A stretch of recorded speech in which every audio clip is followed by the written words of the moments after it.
मूर्ख बातुनी कछुआ। एक तालाब में एक कछुआ रहता था। उसी तालाब में दो हंस तैरने के लिए उतरते थे। हंस बहुत हंसमुख और मिलनसार थे। कछुए और उनमें दोस्ती होते देर न लगी। हंसों को कछुए का धीमे धीमे चलना और उनका भोलापन बहुत अच्छा लगने लगा। हंस भी बहुत ज्ञानी थे। कछुए को अद्भुत बातें सुनाते, ऋषि मुनियों की कहानियां सुनाते। हंस तो दूर दूर तक घूम आते थे, इसलिए दूसरे जगहों की अनोखी बातें कछुए को बताते। कछुआ मंत्र मुक्त होकर उनकी बातें सुनता। बाकी सब तो ठीक था, पर कछुए को बीच में टोका टोकी की बहुत आदत थी। अपने सज्जन स्वभाव के कारण हंस भी उसे इस आदत से बुरा नहीं मानते थे। उन तीनों में घनिष्ठता बढ़ती गई, दिन गुजरते गए। एक बार बड़े जोर का सूखा पड़ा। बरसात के मौसम में भी एक बूंद पानी नहीं बरसा। उसी तालाब में पानी सूखने लगा। प्राणी मरने लगे। मछलियां तो तड़प तड़प कर मर गई। तालाब का पानी और तेजी से सूखने लगा। एक समय ऐसा भी आया कि तालाब में खाली कीचड़ रह गया। कछुआ और बेट संकट में पड़ गया। जीवन मरण का प्रश्न खड़ा हो गया। वही पड़ा रहता तो कछुए का अंत निश्चित था। हंस अपने मित्र पर संकट को दूर करने का उपाय सोचने लगा।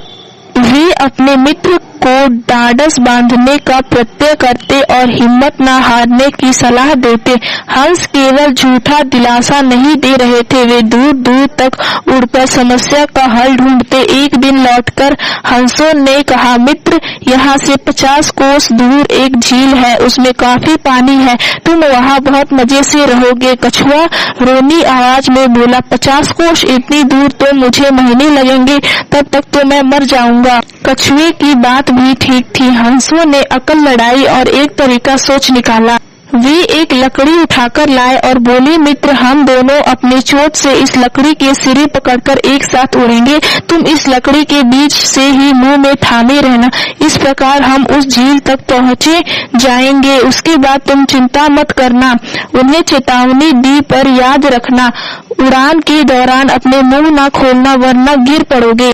कछुए ने हामी में सिर हिलाया। बस लकड़ी पकड़कर हंस उड़ चले। उनके बीच में लकड़ी मुंह दबाए कछुए वे एक कस्बे के ऊपर से उड़ रहे थे कि नीचे खड़े लोग आकाश में अद्भुत नजारा देखा। सब एक दूसरे के ऊपर आकाश का दृश्य दिखाने लगे।